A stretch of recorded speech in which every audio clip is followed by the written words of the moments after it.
And we are live.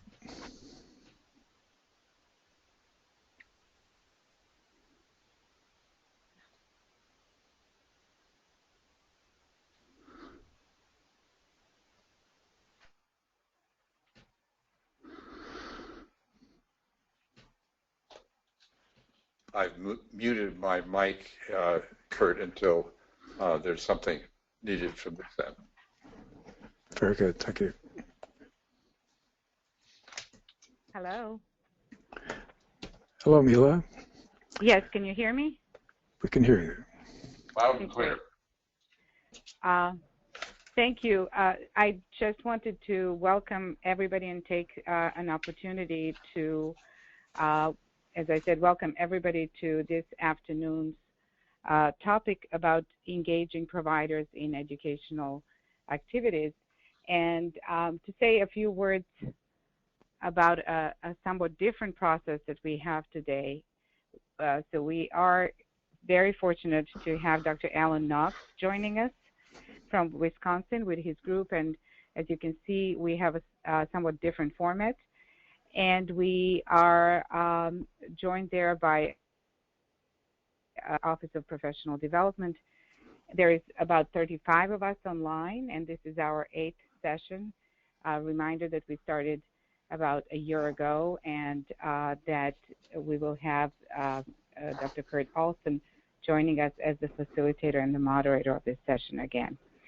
With that, I would be just happy to turn this over to Kurt and to Alan, and to wish you all a very engaging and interesting session based on the Hess and colleagues article on enhancing provider engagement in practice improvement, a conceptual framework. Thanks, Kurt. Thank you, Mila. Just a few quick reminders to everybody. Please avoid using cell phones and speakerphones just for the sake of audio quality. You can, however, leave your phone unmuted. I'm able to control that from where I sit. So if you have a question, if you have a comment that you want to make, there are 2 ways to do that. One is to use the chat function within GoToWebinar. The other is to raise your hand, and so you should find a raise hand button or link somewhere in your control panel. I'm able to monitor who has hands up. I will call on people by name and bring you into the conversation in that manner, one at a time. A quick note, participant-to-participant discussion is encouraged, so you can direct your comments and questions to your colleagues as well as to our presenter, Dr. Knox.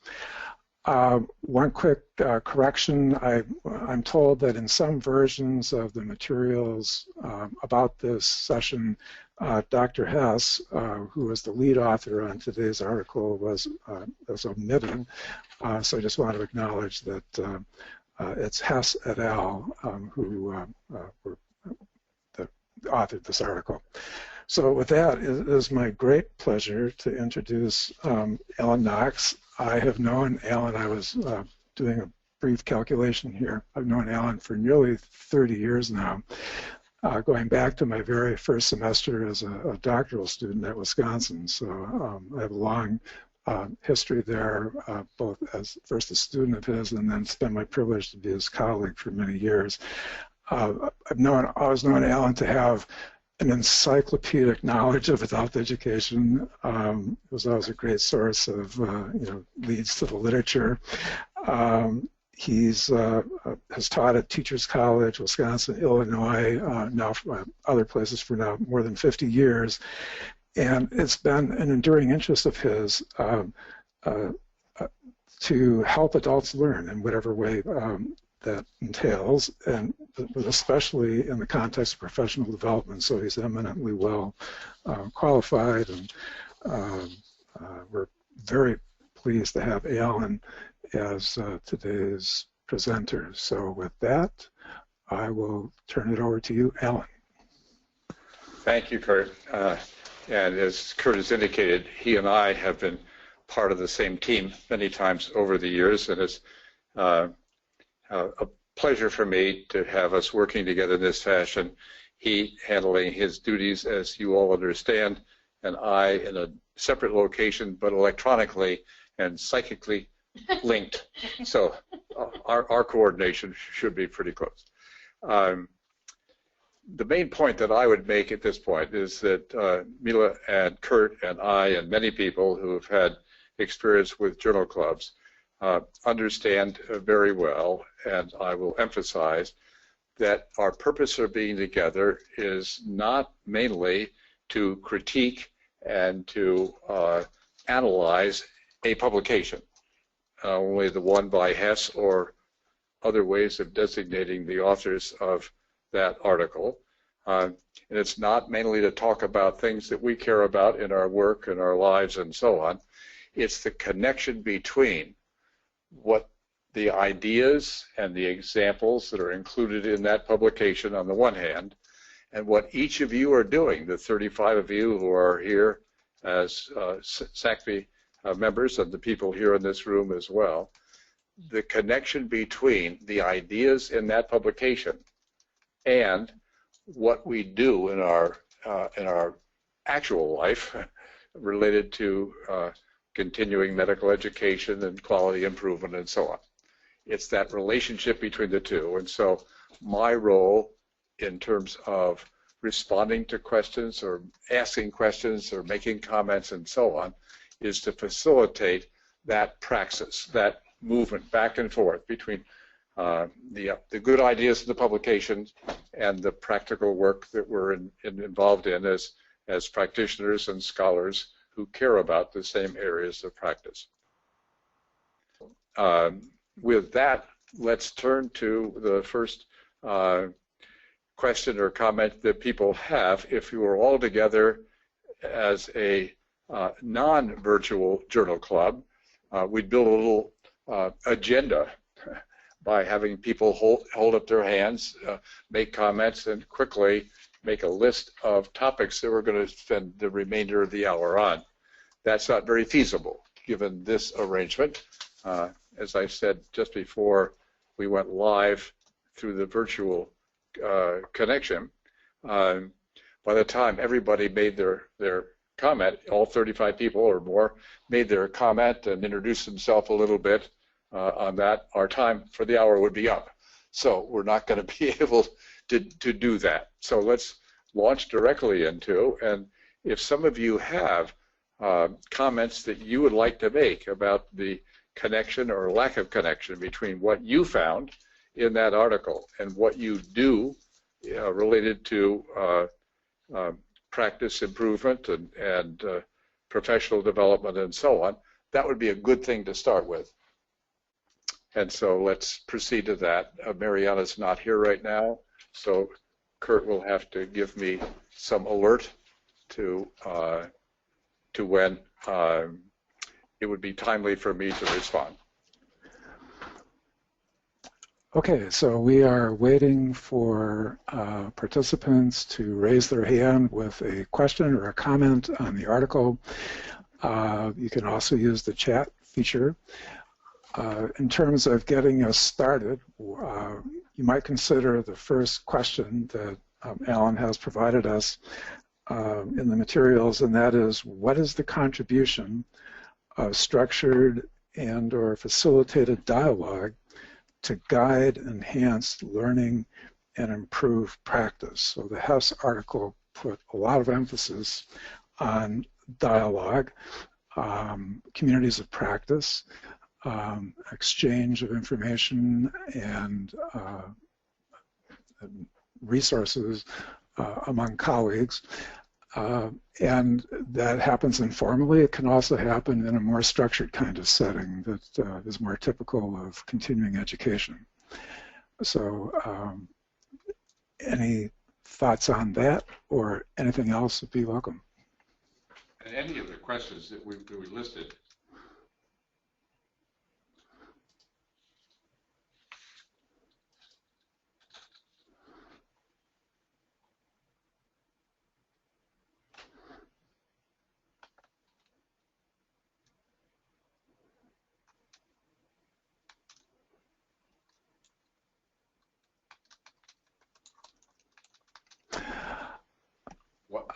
Bruce, sorry, I have someone just raise their hand. This is Bruce Nietzsche. You are unmuted. I just, since nobody else has commented, I wanted to start a little bit of a general sense when I read through this, is that I think that it is pretty generalized as to, I wonder what generational differences play a role. I wonder what different specialties play a role. Certainly, I think the millennials would love to sit around in a group and talk. I don't know if the baby boomers want to do that as much. I think the baby boomers may be better at seeing what other doctors are doing and trying to compete with them and talk about the differences in more of a competition type way. But I think there's generational aspects to this this whole topic as well as the type of physician that you are. So I just thought that some of it would work, most of it would work great in primary care. I'm not sure it would work as well with the proceduralists or the surgeons. And I think it would work great with the younger doctors. I'm not sure if it works that great for the older doctors. So I didn't know if anybody had comments about that. As we make a transition between Bruce's comment about two characteristics, generational and specialty, think of other variations among the people with whom you'd be working in clinical practice, an effort to try to improve that practice in some fashion. Who are some of the other stakeholders? What other characteristics might they have? One characteristic is how long they've been involved in practice. And perhaps the first few years would be quite different than somebody who has 10 or more years, and people who have had a rich experience over a generation or more may have different messages to bring as well. So taking into account a somewhat broader range of characteristics of people involved in quality improvement or continuing medical education, how might those characteristics of the stakeholders in trying to understand and improve practice through CMA make a difference in how they might be involved? Comments from anyone?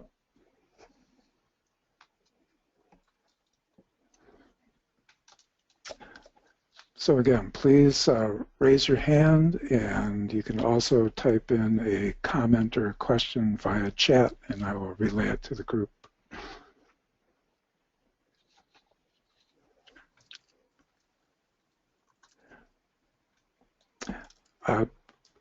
Don Moore has his hand up. Hello, Don. Hello.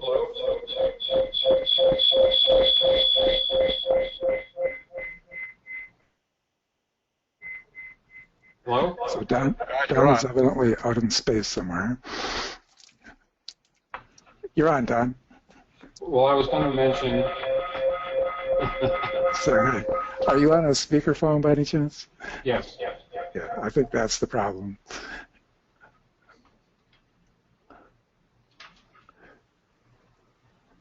While we're waiting for Don to find a workaround for the speakerphone, let me say that my early years of association with Don, which go back even further than with Kurt, when he and I were interacting, he wasn't on speakerphone. He was clearly live at that point, and there was no echo effect. Mm-hmm. But over the years, every year or two, there is a further echo from some of the things that he and I were talking about then, because I would be with him at a national or international meeting. We'd be corresponding or something of this sort. So I am happy to report that echo has continued over the years. Go ahead, Don, if you've solved the problem of the speakerphone. Have I solved the problem? No. Well, I was just going to mention the different professions that might be involved in such a meeting or conversation.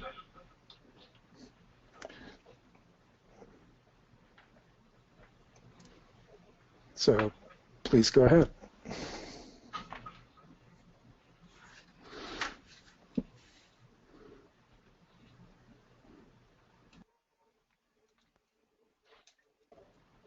Don, are you still with us? I am, but can't solve the problem. Okay. We can still make out what you're saying fairly well. It just sounds like you're doing this in Yankee Stadium. And so, but I would just say forge ahead.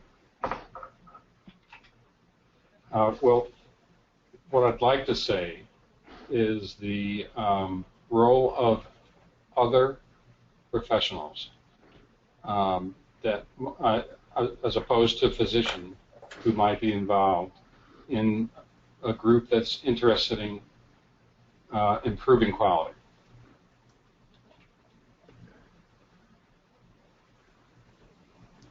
Great, and one comment there, and let's just use physicians and nurses and people in allied health and people who are closely connected with delivery of health care during the last 2 years working with PIRE and its evaluation of a large national project having to do with VA systems and so on. It was apparent that what administrators in the VA, what physicians and nurses and other people were doing was, in some instances, very much of coordinated care and doing an excellent job of collaboration in the interest of being more patient-oriented for the veterans that they were serving. But in other instances, for a variety of reasons, they were operating very much in what Don was alluding to, and that is a sort of silo of what they do. And that's not an easy transition to make for people in some of those roles, even when there is a green light, a go-ahead from on high through the whole VA system, and for the words at least of some of the directors of VA facilities in that regard. And so one of the neat things that the people did when in composing 2.5-day workshops for over a 2-year period of time to address how to improve the delivery of healthcare, patient-oriented, coordinated care, is that they invited to those workshops not just physicians, not just nurses, but people in multiple roles. And for those 2.5 days of professional development sessions, they were interacting a good deal in teams of people across specialties and so on, and the satisfaction, at least, expressed by the people who were there afterwards was glowing, in contrast with many other similar things the VA system has done in recent years to try to accomplish that same objective. And with the follow-up that we did for those sessions a number of months later, and interviewed and asked questions, phone interviewed and asked questions and so on through electronic questionnaires and the like, there was differences, to be sure, in the extent to which people were making that transition, but they were not only responding to the evaluation questions that were being raised of them regarding what difference did it make. Some months ago, you participated in that activity. Now it's all over. Sort of the impression at the time, as often is the case when you go off to a meeting or a conference or something that seems like a great idea at the time when you leave, but you get busy when you get back and sort of forget about that. And so some of the most encouraging stories are people who said one of the benefits of participating in coordinated or collaborative professional development activities is that it eases the transition to coordinated care because we have a common vocabulary, we have some examples, we have some further rationale, we have a sense that people in top management and middle management and our supervisors and so on are on the same wavelength. So that example is my effort to respond to Don's good question about people in other roles, and I must say that much of the literature in the last few years having to do with quality improvement and professional development in the health field has been emphasizing again and again both the desirability of interaction of that sort and also some success stories about how that is working. Mm-hmm. So thank you, Don. I will mute my mic right now so we don't have an echo effect right here, and Kurt will see who else would like to push the button. Yeah, it looks like Don has a follow-up question or comment. Go ahead, Don. Over the past 3 weeks or so, the Institute of Medicine has published a report on the effect of interprofessional education on patient outcomes and health professional performance. And their point is that while it appears that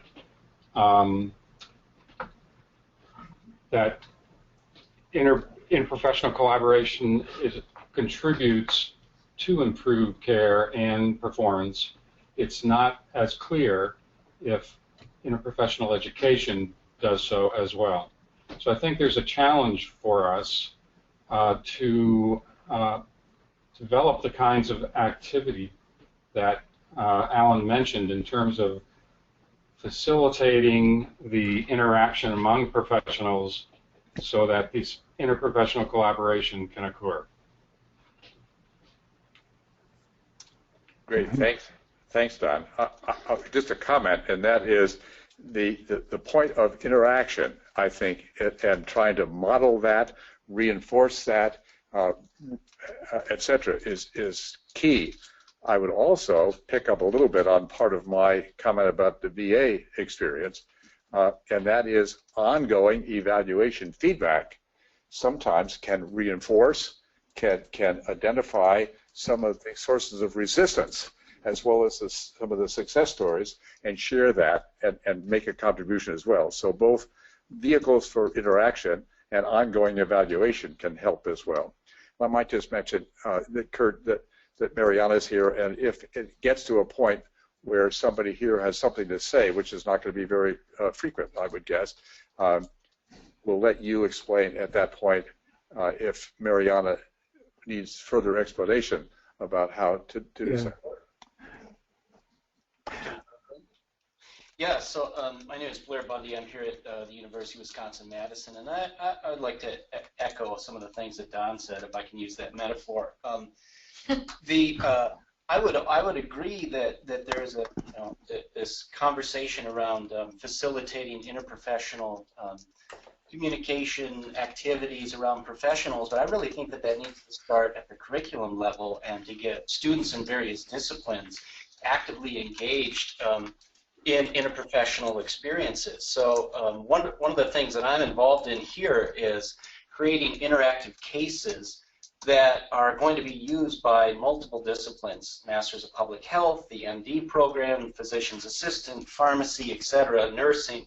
And we're doing a series of interviews right now with the various stakeholders to try to talk to them about where they would integrate this within their curriculum and what kinds of experiences students have had with understanding roles and responsibilities of the various care teams. And one of the things that I'm finding is there's a tremendous interest in this, but coming to that kind of common language and understanding of how to frame it and where it fits in the various curriculums is proving to be a challenge. I don't think it's insurmountable, but it's time-consuming, I would say, just to weed through all of the different various perspectives to try to make it meaningful for each of the students.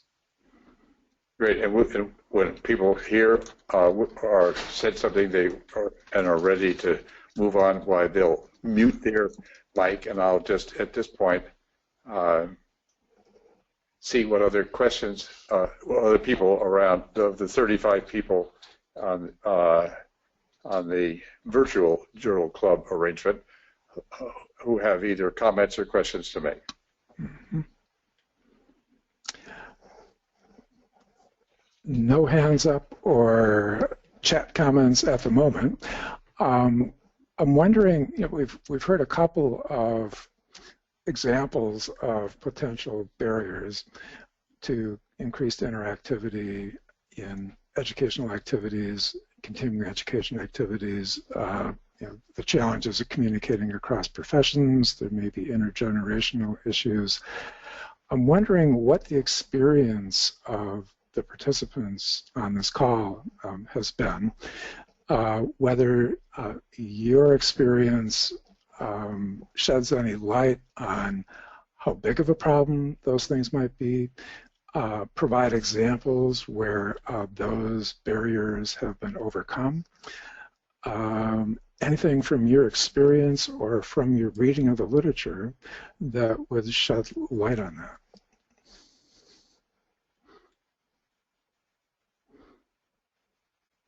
And your question is directed to anybody who's on the virtual journal club arrangement now? Yes, that is correct. Great.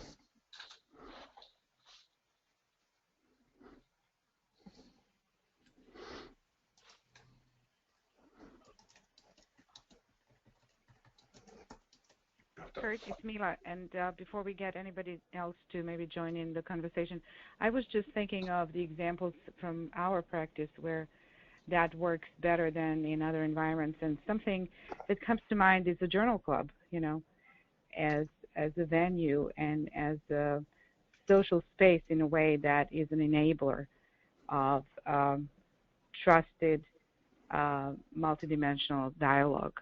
And even knowledge, building of that knowledge in that sense. And another one would certainly be in the quality space. We have a program, an ongoing cohort-based program that is performance improvement in practice. And in that context, we have people coming as teams already into the program. And so the space is really an enabler, and the formatting and the structure is there to work on a project in a problem-solving manner over time. And that certainly engenders that type of engagement that I think is very meaningful. And one of the great things about each of those is that people who signed up for a journal club, people who are already involved in a performance improvement effort and so on, already in a sense have the questions. They already understand some of what they're trying to jointly accomplish. And so there is an agreement, Right. implicit at least, as to what they're about collectively in some fashion. And I'd contrast that with sometimes people show up at a professional conference or something of the sort, and something looks attractive in terms of the speaker or the topic of a concurrent session, and they show up in the room, and many times there is no effort on the part of the person who's conducting that session to find out anything about the questions that people in the audience have. And so it helps to, thinking of Blair's point before, it helps to figure out what that curriculum is going to be, what's going to happen during that 45 minutes or an hour and a half or whatever the case may be. And my reference earlier to agenda building is a good investment under those circumstances where you don't have a project or another commitment already, in a sense, guiding and providing an implicit agenda for what you're trying to do. And so one of the questions after Mariana says something right now, that we can come back to, and that is, how do you, in those situations of CME or quality improvement or anything else, how do you go about gaining agreement on the part of the resource people, the speakers, and so on the one hand, and the people in the audience on the other? Mariana, go ahead. I just wanted to add an example from a pretty traditional educational venue, which is regularly scheduled series, because there are examples I'm aware of highly interactive sessions. And these are sometimes case conferences, sometimes M&M, morbidity and mortality. And it is maybe not that much about format itself, but the way how the dialogue occurs there. And when we asked if you RSS coordinators and RSS chairs tell us what the success is, some of them were very clear, saying it's when you have that dialogue. They even use that word dialogue. And it's not about even how the particular case is resolved, but it's about opinions expressed by different participants. And often those events, M&M, are interdisciplinary or interprofessional. And it is how people in different specialties and roles explain how they approach and manage different situations. So I think sometimes we just tend to think about, oh, interactivity is something really innovative, something outside of the box. And sometimes we forget that many of the traditional educational venues offer those opportunities if they're structured in the right way. Mm-hmm. John Parbisling has his hand up. John, of course, is one of the co-authors on the paper that we're talking about. John? Thanks, Kurt. Can you hear me? Yes. Hello? I can hear you very well. Yes. Yes. Okay. I just want to pick up on the traditional journal club and sessions that tend to be more active than others. I think the traditional way is that we identify the topic first and then people come to that topic. And so that if the topic changes with each journal club, then the audience changes, obviously. And I think that what we are trying to get at in the paper was really the fact that you have to build that relationship between people, and you create the community, and then get them to identify what it is they want to share with each other and talk about. And I think that causes interaction. That's the first point. The second point is just listening reminded me of Etienne Wenger's 1997 text, when he talked in great detail about what we know about practice. And it's interesting, we have hundreds of theories of learning, but we have very few about practice. One of the things that Etienne pointed out is practice is not only what you do and help people to do, our clients or patients, but also being able to talk about it. And as we mentioned, you get a group of doctors who have a relationship with each other, and that's the point I'm making. You can't stop them from doing practice talk. And you just have to sit and listen like a fly on the wall on any doctor's lounge in a hospital or changing room in the surgical center or whatever. And you hear practice talk, and you hear not case reports, you hear praxis, which is really my personal experience of that encounter with the patient. So I think getting back to the journal club, I think it's the fact that we need to build a relationship between the learners, and that's the first point. And then the second point is, okay, what do they want to talk about? Thank you. Mm-hmm. Oh, thank you, John. And my reference to building an agenda early on for what's going to happen during that next 20 minutes or hour or longer was exactly that same point that John made. Great, thank you. Who else?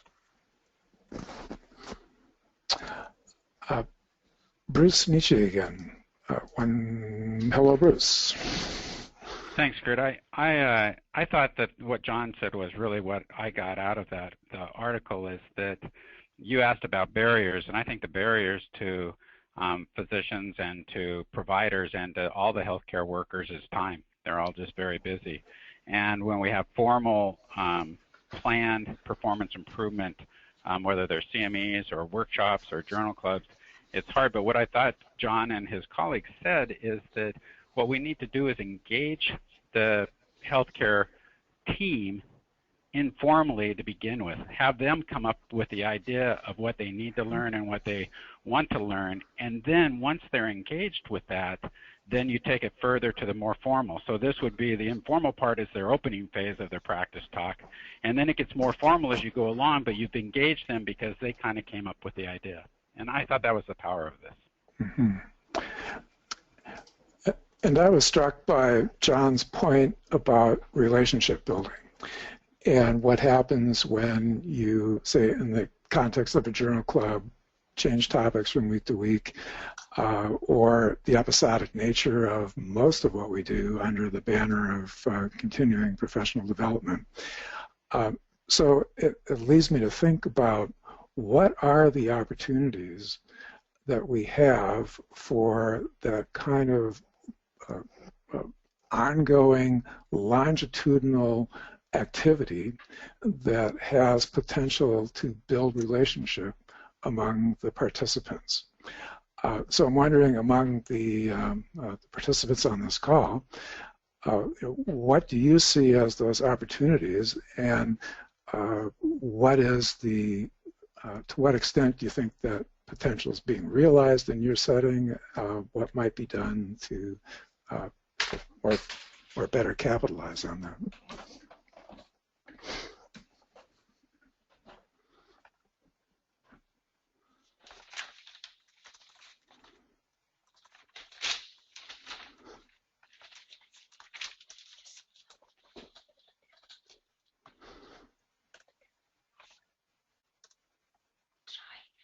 We'll make the light go on. No. Kurt? Yes, Pat.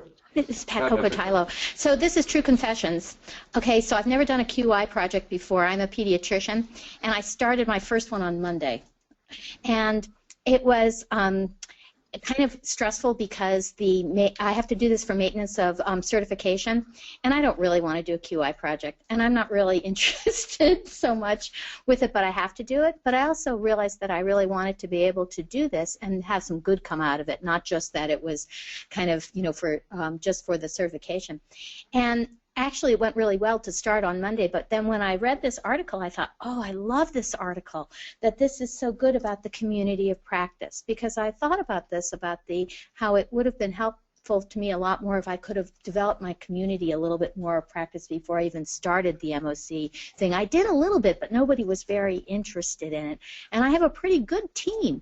I'm a pediatrician and do adolescent medicine, and I have a pretty good team, but everybody is so busy. And, you know, with some changes right now with electronic medical records and stuff, people are even busier. So, but it made me think a little bit about, I think it was Bruce who said in the beginning about, are millennials better with this, or, you know, being able to talk about things or forming this community of practice, or is it possible, what would older people do? Well, I'm kind of one of those older people now. But I think that that's something I miss in medicine, is that we did have a little bit more time to be able to talk about practice before. I used to sit sometimes at lunchtime with my partner in the teenage clinic and be able to talk about problems or talk about patients, and we talked a little more in the conference room about it, rather than now it seems like it's less so with that, in terms of the just how busy everybody is. With my new partner, I've not ever had lunch with her, you know, to be able to kind of talk about practice in this past year. So I think when you talk about the challenges, or about, you know, in terms of the opportunities, trying to find that time that's kind of more informal. I love that in the article, John, how you said about it's easier to talk over lunch than it is in a formal session, and I think that would really be helpful, maybe in terms of making things almost like sort of semi-formal, like that you have lunch, but then with the idea that, you know, it's talking about problems or that type of thing, somehow to give people an opportunity and not make it sort of shameful that you don't know everything. Mm-hmm. Let's turn to Mary Turco, who has her hand up. Mary? Hi, thanks, Kurt. I just wanted to comment on the last comment, which I thought was so interesting, because when Don Hess, Jeannie Reed, John Parvasing, and Hank Bernstein and I were thinking about this article, we were all thinking about our own experience. And one of the things I commented on was an experience that I had witnessing a lunchtime conversation in one of the sections at Dartmouth-Hitchcock. And the way that particular event rolled out was that people walked into the lunchroom, they closed the door. The people around a table were the attendings, the residents, the fellows, the nursing colleagues, the research colleagues, medical students, and anyone else who might have been involved that particular day, and 2 people had an opportunity to put their name on a chalkboard. And a facilitator who was an expert in the dialogue that we discuss in the paper then called a meeting to order. Everybody's eating their lunch, and said, I'm going to recognize so-and-so first, whose name is on the board, and that person is going to discuss with us whatever they would like today. And so the conversation would be about a diagnostic dilemma or something going on in that particular individual's practice that he or she was looking to the entire group for a conversation about, so that he or she could derive some insight in how to handle that particular dilemma. So it wasn't hierarchical. It was totally interdisciplinary, intergenerational, etc. There certainly were experts in the room, but there were other people who were novices in the room and trainees and so forth. And after 30 minutes, that conversation ended. The next person, his name was on the board, then had an opportunity to describe in a story, a little narrative, his or her dilemma. And then again, people contributed from their own experience what ideas or thoughts they had for the improvement of the dilemma that this person faced. So it was not accredited, it was not organized, but it was structured in the way that we described in the paper, and there were definitely positive interactions between the team members who came into the room.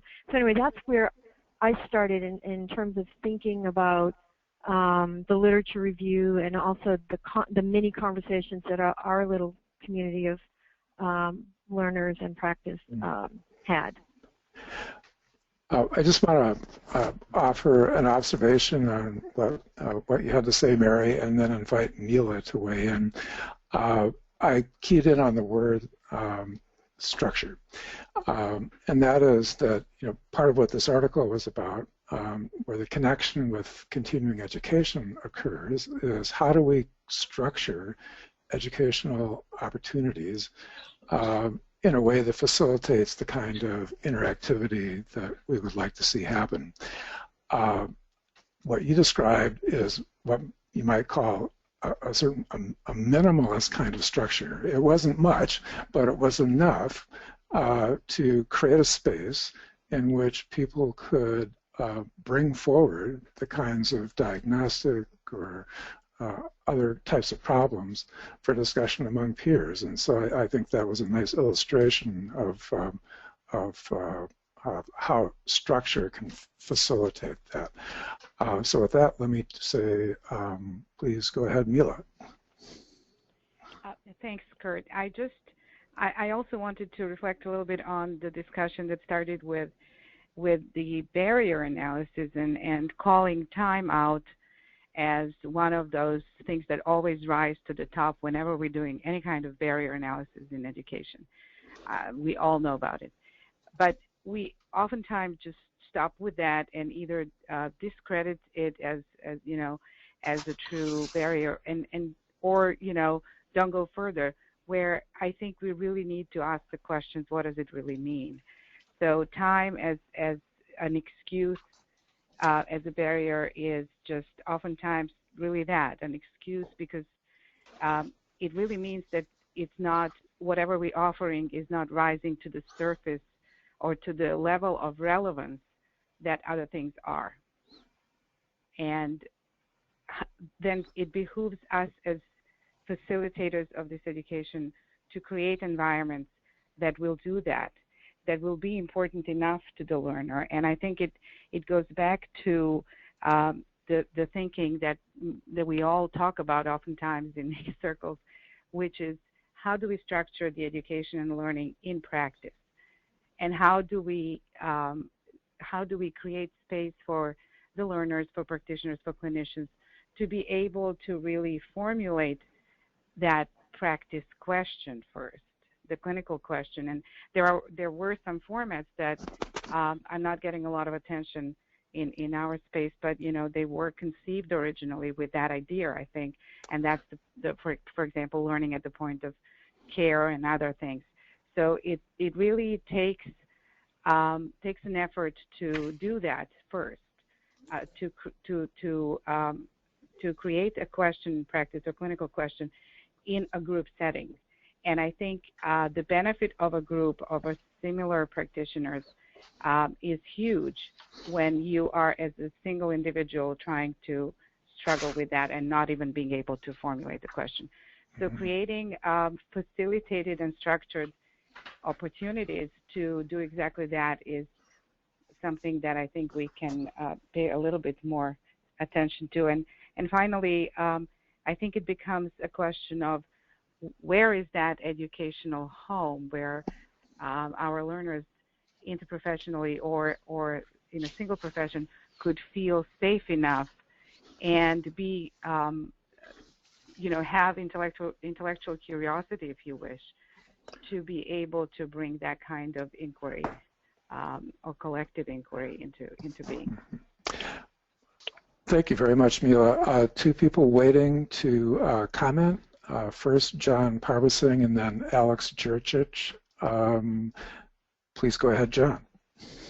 Thanks, Kurt. I just wanted to build a little bit on the issue of time as a barrier, because I think that's a leadership problem, really. If our leaders understood a little bit more about the concept of complex adaptive systems and how people network with each other within a clinical group, and as I've said before, good practitioners are always talking about what they're doing.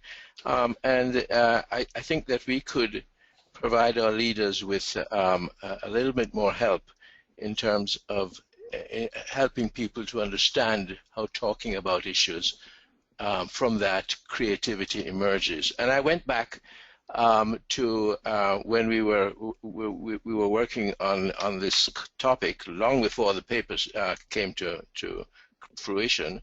I went back into industry and looked at Pete Gritton in Toyota and John Chambers in Cisco, for instance.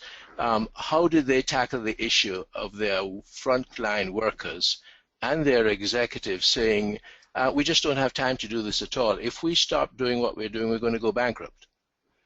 And they overcame this problem by explaining to people that they keep their products current by their workers talking to each other, and during that talk emerges the creativity that leads to development of products.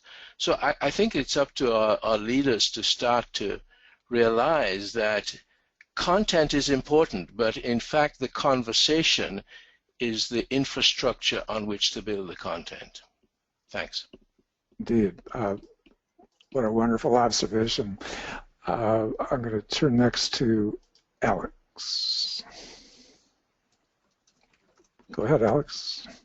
Yeah, this is Alex Jurcic. Thanks for those wonderful comments, John. I want to follow up on one of the discussions about the barrier, and specifically as it relates to learning at the point of care. So when you think about, I'm going to use the example of inpatient rounds in the hospital, and you have a team of people which might include the patient and or the family, the lead physician, let's say the attending faculty physician, a couple of residents, a couple of med students, pharmacists, et cetera, et cetera. This can be a pretty large team, and they're all sort of at different levels of their own learning. But commonly someone will ask a question and no one actually will know the answer.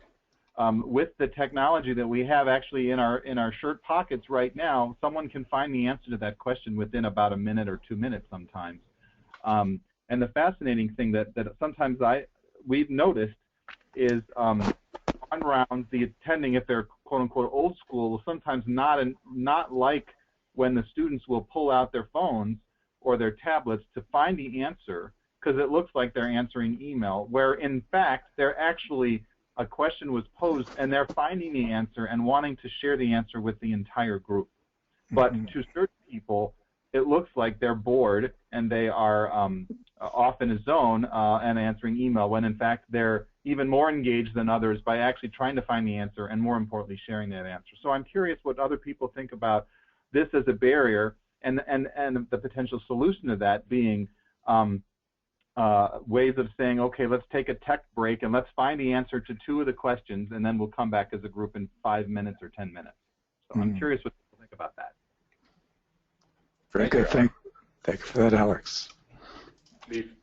Before turning to Mariana for a comment that she wants to make, just an observation, and that is when I read through this article, if I was thinking in terms of a healthcare institution, a hospital, a clinic, or an industrial firm like Toyota and so on, the people who are together for educational purposes are the people who are closely connected day in and day out in the work that they do. But there are two other types of providers of CME. One of them is associations, where you bring together people from through an association who work in different settings, different clinical cares, different specialties, and so on. And there are people who are participating in university-provided CME, where they're not together necessarily in the same clinical setting in some fashion. And so a question that I have for anybody here on the virtual Journal Club network, what difference does it make from your experience, whether people, and Mariana has just decided that is exactly a lead-in to her question. Go ahead. Alan, you actually asked my question. I should have waited. I should have waited. All right. Go ahead. I've been thinking about how this model of enhancing provider engagement can be done in some of the virtual communities. And again, some of these communities, they exist even for patient care purpose. Think of telemedicine networks. Or some connections between referring physicians and specialists. These people are not working in the same building, the same practice, or even close to each other, but they are still connected in some ways. And then how to build on these existing networks and connections and to create a virtual community of practice for learning purposes. And I was just wondering to hear any successful examples of that. Great, and so would I. The floor is open for successful examples.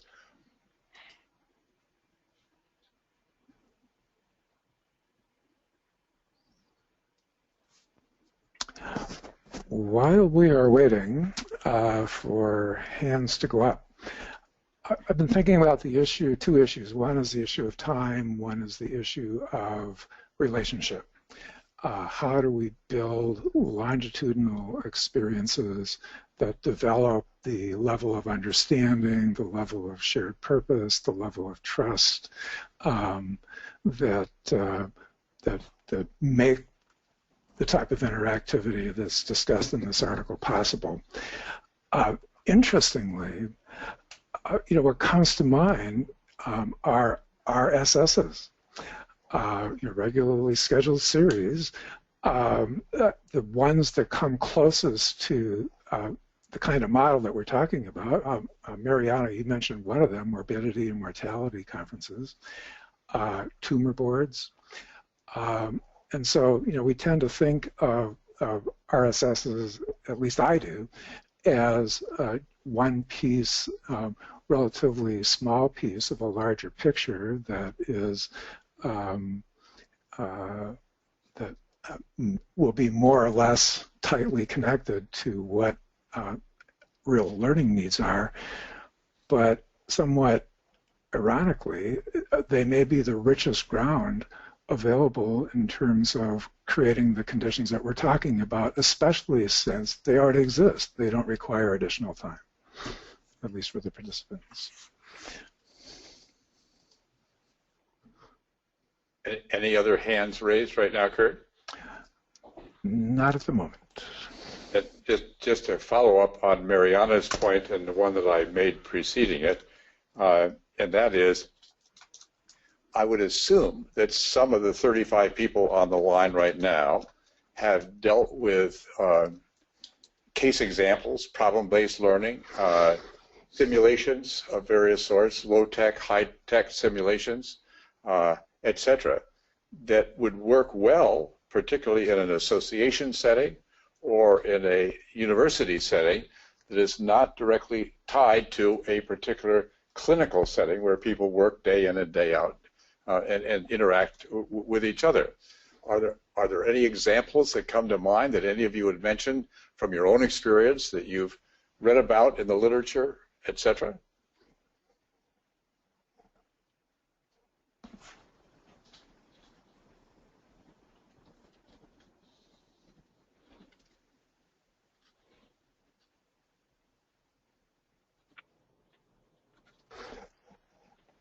Waiting for hands to go up. And one other comment then, while we're waiting for that hand to go up, and that is, think about the opportunity for ongoing evaluation for any of the activities that are referred to in this article, or similar activities that are not in the Toyota or large hospital setting, but that take place through an association or educational institution and so on. How might evaluation be used as a way of assessing the interest of people to address the same question, comfortableness with the technology, the ways in which interaction is occurring in practice, the sort of follow-up that I referred to in relation to the Veterans Administration example that I mentioned before, where you try to find out the rest of the story, that you do not assume that people participate for an hour or a week or a few days or something of the sort, and that's it. And you never find out whether they did anything with what they learned as a result. So I just raised the question in our waiting minutes and our hour together about ongoing evaluation as a tool that could be valuable for all the purposes we've talked about for the last 55 minutes. Very good. We have two hands up before I call on them a procedural matter.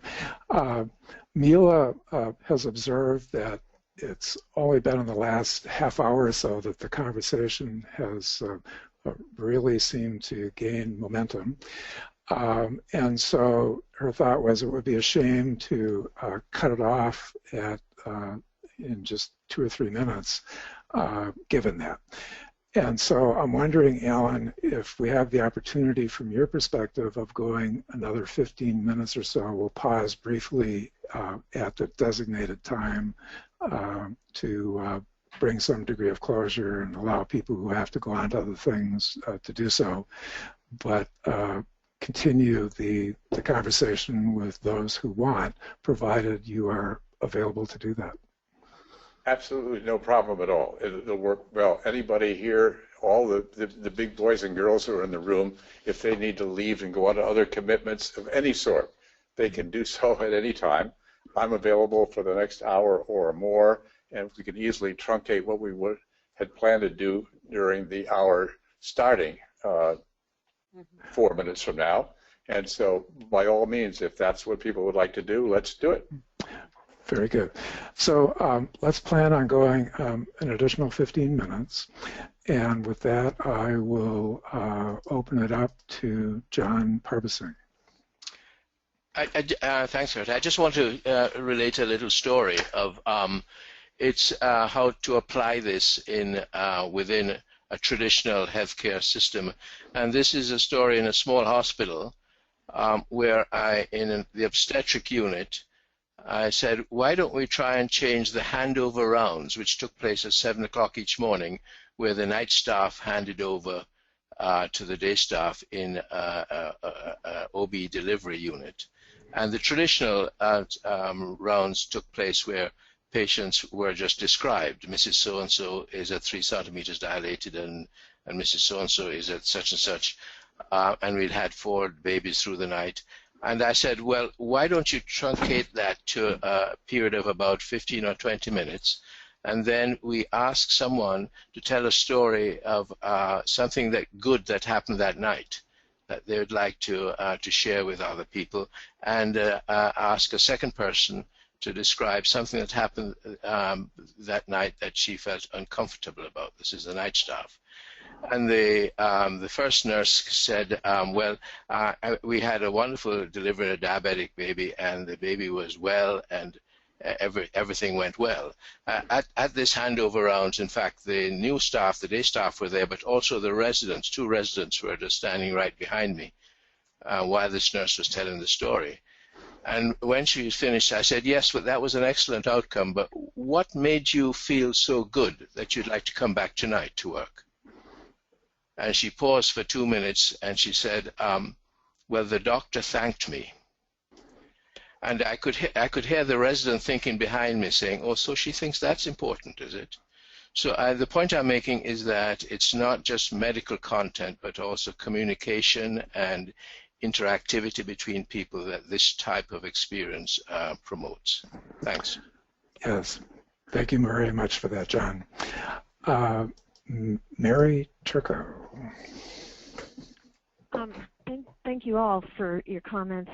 I want to reflect back on, Kurt, your question about building longitudinal relationships and possibly doing that with RSSs, and Mariana mentioned that as well. And I think that actually is an excellent example, particularly within a hospital where you can do that. And I want to give an example of a tumor board that I heard about last Friday for the first time. It's only 1.5 years old, and it's a molecular tumor board in the hematology oncology area. And what the facilitator was describing was a board that within 18 months had gone from 4 or 5 people to 48 people. And the reason that it sounded like it had happened was that everyone who could possibly be engaged in the question of the genomics, the molecular issues, the care of the patient, the team that needed to be built to support a particular patient. These are all case conference type tumor board situations.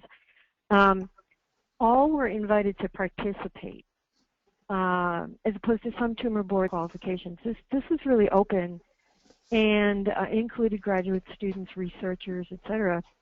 And one of the outcomes of this was that as a group, they thought they might be able to write an application for an NIH grant. And they did, and they were successful. And so 18 months into the development of the tumor board, because of the conversations that have gone on there, they now have an NIH-funded research project related to the tumor board cases. So I just want to give that as an example of the amazing things that can happen when a community of learners really passionate about something start talking to each other in an open way. That strikes me as a real breakthrough example for NIH funding.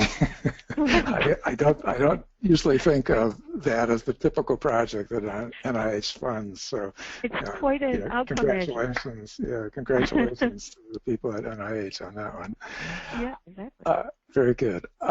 Let's see. We're just a little bit past the appointed hours, so thanks to everybody who has participated and who needs to leave at this point. Please feel free to do so, and we'll continue the discussion turning to Alex Churchich. Alex?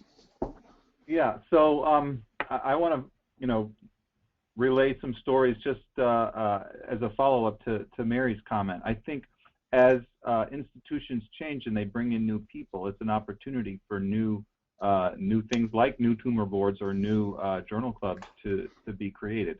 So, for example, I have our institution is getting a fair number of transplant surgeons, and that's obviously building a new patient population here. They do some transplants that other places may not be comfortable in doing, but that has led to our anesthesia docs not or needing to learn more about it, and so now we actually have anesthesia transplant docs, meaning they're anesthesiologists by training, but they do all the really long cases of the transplants. And so they created their own journal club in response to this need for them to understand more about what do you do in these 9-hour and 12-hour and 15-hour cases where these transplants are being done. And so we want to learn from each other. So they created a whole new RSS series just around that because of how a new patient population was brought into our institution. So it's a little bit different story than Mary's, but it's a nice a nice case example of how to do something innovative. Thank you for that. This is Mariana again. I still want to get answers to my questions, so I decided I'll be more specific. Maybe that way I'll get some feedback. And this is again about the virtual community of practice, community of learning. We actually at University of Wisconsin consider a very specific project where we want to facilitate online social learning. And we can do that around topics that are highly needed, highly relevant public health issues such as obesity for Wisconsin, huge, or mental health issues. And as opposed to just offering some educational modules or disseminating some practices and just trying to provide some information, we want to put it in a framework of learning communities and offer some interaction or support or create that environment where participants will also share their cases, questions, where faculty will contribute to that discussion.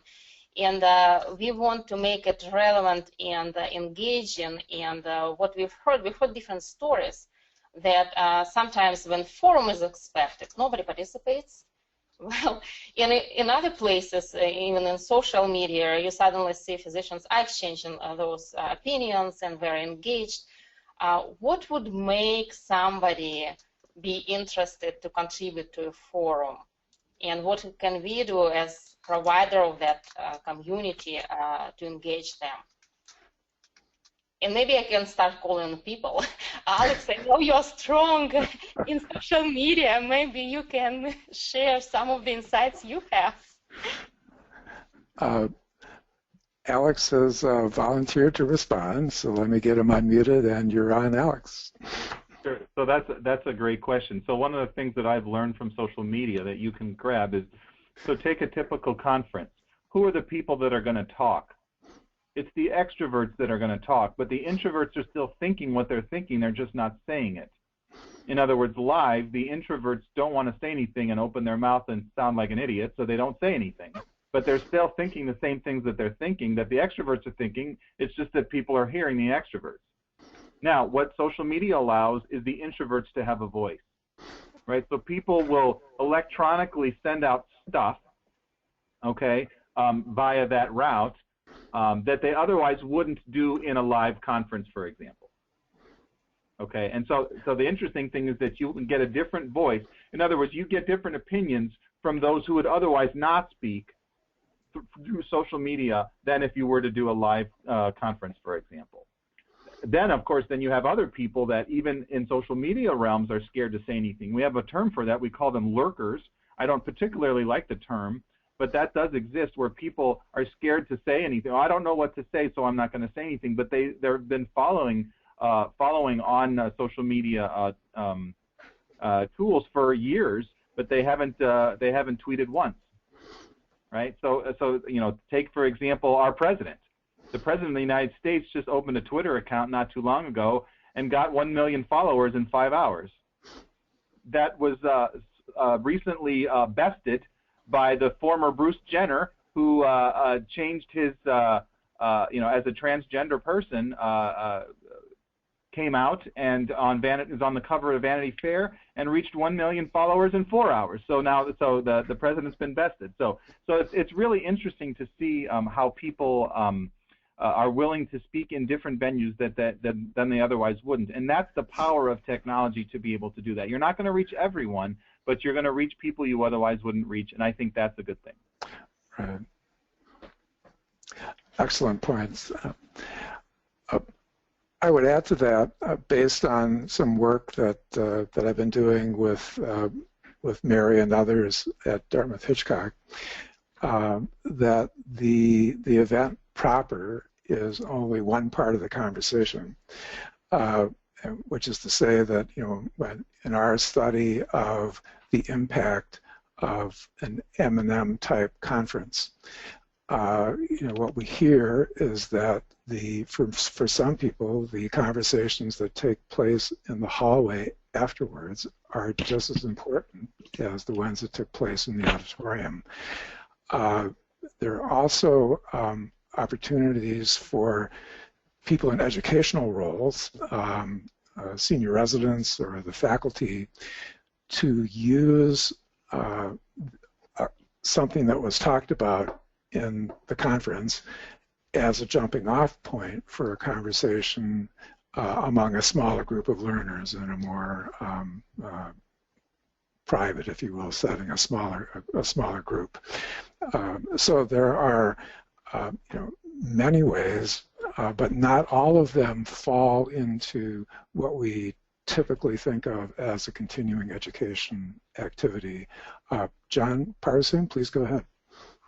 Well, I just wanted to touch on the concept of the social media and mention that there's a lot of research, and I'm sure many people are aware of this, on what Teresa Amabile and Stephen Kramer refer to as the inner voice. And again, also Daniel Kinahan refers to it. And that is, as for instance, as a speaker is speaking, everybody in the audience has an inner voice that they're saying to themselves. And Teresa's research shows that that inner voice certainly determines behavior in the future. And I think that when you are in a group that are socially interdependent, you may call it your friends, but not necessarily friends, but there's a trusted relationship such as in an established community of practice. It's much easier for one to express one's inner voice. And I think that that's the type of interactivity that leads to participation. I'd also like to mention the fact that when someone said, well, what about the other types of education? John Seeley Brown and others have said both are absolutely essential. If you think of the interactivity that from which emerges creativity and learning, as like people working in a petri dish, growing a solution, the substrate to that is the information that you get from other forms of education, and the two go hand in hand. So it's not a competing issue between the traditional education and this form of interactivity that leads to learning. John, I really like that metaphor a lot. That puts it very succinctly. Going back to John's earlier comments at several points regarding relationships and being so central, just two, I guess, closing comments given our timing.